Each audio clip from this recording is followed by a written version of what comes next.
कुल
తిరుపతి కొత్త వీధిలో వెలిసిన శ్రీ వాసవి కనకాపరమేశ్వరి దేవాలయం నందు దసరా ఉత్సవాలు 22 నుంచి ప్రారంభమైనాయి. అక్టోబర్ 2తో ఉత్సవాలు ముగుస్తాయి. ఈరోజు గర్భాలయంలో కుంభకలశ అలంకారం చేశారు. ఆస్థాన మండపంలో మీనాక్షిదేవి అలంకారం చేశారు. ఉదయం 6 గంటలకు అభిషేకం, గుడి ఆలయం తెరుస్తారు. 8 గంటలకు రోజు అభిషేకము, ఉత్సవ విగ్రహానికి, అటు తర్వాత అలంకారము, భక్తులకు ప్రసాద వినియోగం జరుగుతుంది. సాయంత్రం మళ్ళీ పూజ లలితా సహస్రనామ పారాయణం చేసిన మహిళా మండలి వాళ్ళు ఇక్కడ గర్భాలయంలో కూడా స్వామివారి లలితా పూజ చేస్తారు. రాత్రి మళ్ళీ ఆరతులు ఇస్తారు అమ్మవారికి. భక్తుల పెద్దలకి ప్రసాద వినియోగం ఉంటుంది. ఉభయదేవతలకు మర్యాదలు సన్మానాలు అవి చేస్తారు. ఇది కార్యక్రమం. ఈ ఉత్సవాలు విజయదశమి వరకు జరుగుతూ ఉంటాయి. అమ్మవారికి మూలవరకు ఉదయం పూట అభిషేకము, అలంకారాలు, సాయంత్రం మళ్ళీ అలంకారాలు జరుగుతుంది. తర్వాత ఉత్సవ విగ్రహానికి ప్రతిరోజు అలంకారం జరుగుతుంది. ఈరోజు కామాక్షిదేవి అలంకారంలో అమ్మవారు వెలుగుతున్నారు. అంటే ఈ అమ్మవారు పార్వతి అంశం, అంటే ప్రధాన రూపం పార్వతి. ఈ పార్వతి అనేటువంటి ఆమె దేవి రకరకాల అమ్మవారి అవతారాలు వెలుగుతోంది. మరి వైశ్యుల కులదేవతగా పెనుగొండలో కన్యకాపరమేశ్వరిగా అవతరించింది. అలాగే ఈ కన్యకాపరమేశ్వరి ఉత్సవాలు శరన్నవరాత్రి అనేటువంటి దసరా ఉత్సవాలతో ప్రారంభమయ్యి వైశ్యుల యొక్క కులదేవతగా, మరి వాళ్ళకే కాకుండా 50 మంది భక్తులందరికీ కూడా అమ్మవారు అనుగ్రహిస్తున్నారు. ప్రతిరోజు ఉదయం పూట అమ్మవారికి అభిషేకాలు, మరి పూజలు, అలంకారాలు, నైవేద్యాలు, సాయంత్రము అలంకారాలు జరుగుతుంటాయి. ఈ ఉత్సవాల యొక్క ప్రశస్తి ఏమరంటే, తిరుపతిలో ఉండేటువంటి కన్యకాపరి దేవస్థానం అనేది కొండ మీద ఏ విధంగా బ్రహ్మోత్సవాలు జరుగుతుంటాయో దానికి సమానంగానే ఇక్కడ అందరూ కూడా, ముఖ్యంగా వైశ్యులు, మా పాలక మండలి వాళ్ళు కానీ, అధ్యక్షుల వాళ్ళు కానీ, తర్వాత ఈ పాలక మండలి అధ్యక్షులు, మరి 60 సంఘాలు అందరూ కూడా ఈ కోఆపరేషన్లో ఉండి అమ్మవారి యొక్క ఉత్సవాలు ఘనంగా చేస్తున్నారు. మరి ప్రధాన అర్చకులు నరసింహస్వామి, ఇన్ఛార్జ్ అర్చకులు కర్రా వెంకట సుబ్రహ్మణ్యం గారి ఆధ్వర్యంలో మరి మేమందరూ కూడా వాళ్ళకి సహకరిస్తూ ఈ ఉత్సవాలు ఘనంగా జరిగేటట్టు మేము వాళ్ళందరికీ కూడా సహకరిస్తున్నాము. అదేవిధంగా ప్రతి సంవత్సరము దినదినముగా ప్రతి సంవత్సరం ఈ అలంకారాలు ఎక్కువగా చేస్తూ ఉంటారు. నిత్యము ప్రసాదాలు కానీ, ప్రసాద కైంకర్యం కూడా జరుగుతూ ఉంటుంది. మరి అమ్మవారు అందరినీ, అంటే 50 మంది భక్తుల్ని, అంటే వయసులే కాకుండా అన్ని కులాల వాళ్ళ భక్తుల్ని ఆమె అనుగ్రహిస్తోంది. చాలామందికి ఈ గుళ్ళో వాళ్ళు కోరుకున్న కోరికలు కూడా నెరవేరాయి. చదువులు అయితేనేమి, ఉద్యోగాలు అయితేనేమి, పెళ్ళిళ్ళు అయితేనేమి, సంతానం అయితేనేమి, చాలామందికి అమ్మవారి యొక్క అనుగ్రహం కలిగింది. ఇది చాలా విశేషమైన దేవస్థానముగా తిరుపతిలో ఇప్పటికీ కీర్తి నొందుతోంది. ఇంకా రాబోయే సంవత్సరంలో ఇంకా ఘనంగా ఉత్సవాలు జరుగుతూ ఉంటాయి. ఓం నమో వెంకటేశ. ఈరోజు తిరుపతిలో స్థానిక కొత్త వీధిలో శ్రీ కన్యకాపరమేశ్వరి అమ్మవారి ఆలయంలో దసరా 2వ రోజు అమ్మవారికి మూలవర్లకి కుంభకలశం, మహాలక్ష్మి అలంకారం, అలాగే ఉత్సవర్లకి మీనాక్షిదేవి అలంకారం అనేది నిర్వహించడం జరిగింది.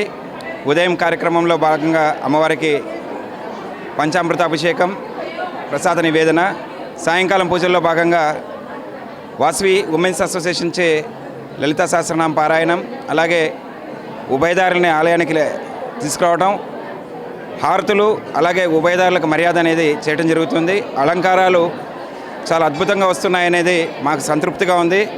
ఈ విధంగా ఆ అలంకారం రావడం అనేది నిజంగా మాకు అమ్మవారు ఇచ్చినటువంటి ఒక వరంగా మేము భావిస్తూ అందరినీ కూడా ప్రత్యేకంగా ఆహ్వానిస్తున్నాం. అలాగే తిరుపతిలో ఉన్నటువంటి అందరికీ ఒక ముఖ్య విజ్ఞప్తి, అమ్మవారి శ్రీ కన్యకాపరమేశ్వరి అమ్మవారి దసరా ఉత్సవాల సందర్భంగా 26వ తేదీ, 27వ తేదీ, 28వ తేదీ 3 రోజుల పాటు కాశీలో ఏ విధంగా అయితే గంగాహారతులు జరుగుతాయో ఆ విధంగా గంగాహారతి అనేది ఇక్కడ ఏర్పాటు చేయడం జరుగుతుంది.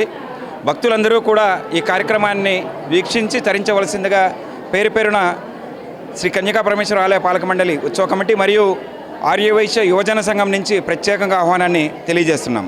జై వాసవి. తిరుపతి గ్రామదేవత, కోరిన కోరికలు తీర్చే కల్పవల్లి శ్రీ తాతాయగుంట గంగమ్మ తల్లి దేవస్థానం నందు నవరాత్రి ఉత్సవాలు నిన్నటి నుంచి ప్రారంభమయ్యాయి. నిన్నటి రోజు గణపతి పూజ చేసి నిన్న హోమం నిర్వహించారు. నేడు ఉదయం 7 గంటల నుంచి 8 గంటల వరకు అమ్మవారికి విశేషమైన అభిషేకం చేయించారు. తరువాత ఇక్కడ హోమం నిర్వహించారు. తర్వాత కుంకుమార్చన జరిగింది. అనంతరం ఈరోజు సాయంత్రం అమ్మవారిని బాలా త్రిపుర సుందరి దేవి అలంకారంలో అమ్మవారిని ఈరోజు ఉంజుల సేవలో భక్తులందరికీ కూడా దర్శనం ఇస్తున్నారు. భక్తులు తిరుపతిలో ఉన్నటువంటి భక్తులందరూ కూడా అమ్మవారి కృపకి పాత్రలు కావాలి. అమ్మవారి దర్శనం చేసుకొని అందరూ కూడా అమ్మవారి కృపా కటాక్షాలు తిరుపతి వాసులందరికీ కూడా ఉండాలని చెప్పని ఈ సందర్భంగా ఆలయ కమిటీ తరపున కోరుకుంటున్నాం. భక్తులే మేము ప్రథమంగా వాళ్ళకి ఎటువంటి అసౌకర్యాలు కలగకుండా వాళ్ళకి వచ్చిన వెంటనే వాళ్ళకి దర్శన భాగ్యం కల్పించి అమ్మవారి దర్శన భాగ్యం కల్పించి అందరి ఏర్పాట్లు కూడా చాలా చక్కగా ఆలయ కమిటీ ఆధ్వర్యంలో అదేవిధంగా ఆలయ సిబ్బంది కూడా ఏర్పాట్లు చేయడం జరిగింది. వచ్చిన భక్తులందరికీ కూడా నిత్య ప్రసాదాలు కూడా అందిస్తున్నాము. సాయంత్రం టైంలో అందరూ కూడా కుటుంబ సమేతంగా విచ్చేసి అమ్మవారి ఉంజుల సేవలో పాల్గొని అమ్మవారి ఒక ఆశీస్సులు కూడా ప్రతి ఒక్కరు తీసుకోవాలని కూడా ఆలయ కమిటీ తరపున కోరుకుంటూ జై గంగమ్మ తల్లి. శరణ రాత్రుల విశేష పూజలు జరుగుతున్నాయి. ఈరోజు మొదటగా తెల్లవారుజామున అభిషేకము, అర్చన, హోమం, కుంకుమార్చన ఇవన్నీ ఉదయం జరిగినవి. ఆ తర్వాత సాయంత్రము త్రిపుర సుందరి అలంకరణతో అమ్మవారి బాలా త్రిపుర సుందరి అలంకరణతో అమ్మవారి ఊంజల సేవ జరుగుతున్నది. ఈ గ్రామదేవత తిరుపతి ప్రజలపైన అందరిపైన ఆశీస్సులు ఉండాలని, ఆమె అనుగ్రహం ఉండాలని కోరుకుంటూ దసరా మహోత్సవంలో పాల్గొనడం చాలా సంతోషంగా ఉంది. దేవి శరణాత్రులలో భాగంగా ఈరోజు ఫస్ట్ రోజు బాల త్రిపుర సుందరి దేవి అమ్మవారి అలంకరణ, మార్నింగ్ ఉభయదారులకి అర్చన, హోమం అన్నీ వేయడం జరిగింది. అందులో భాగంగా ఇప్పుడు సాయంత్రం కూడా ఉజ్వల సేవలో పాల్గొని భక్తులకి ఎటువంటి ఇబ్బంది కలగకుండా దేవాలయం స్టాఫ్, కమిటీ సభ్యులు అందరూ జరపడం జరుగుతుంది. గంగమ్మ దయ వల్ల తిరుపతి ప్రజలందరూ చాలా సంతోషంగా ఉండాలని కోరుకుంటారు. తాతయ్యగుంట గంగమ్మ దేవస్థానం, గ్రామదేవత దేవి శరన్నవరాత్రి మహోత్సవములలో ఈరోజు రెండవ రోజు. ఈరోజు ఉదయం అమ్మవారికి మూలమూర్తికి అభిషేకము, తదుపరి బాలా త్రిపుర సుందరి మంత్రహోమము, ఆ తదనంతరం అమ్మవారికి సహస్రనామార్చన, ఖడ్గమాల, త్రిశుద్ధి అర్చన జరిగినాయి. ఈరోజు సాయంకాలం ప్రదోషకాలంలో అమ్మవారికి శ్రీబాల త్రిపుర సుందరి అలంకరణ, ప్రత్యేకమైన విశేష అలంకరణతో ఊంజల సేవలో ఉత్సవం జరుగుతోంది. భక్తులంతా కూడా అమ్మవారిని దర్శిస్తున్నారు.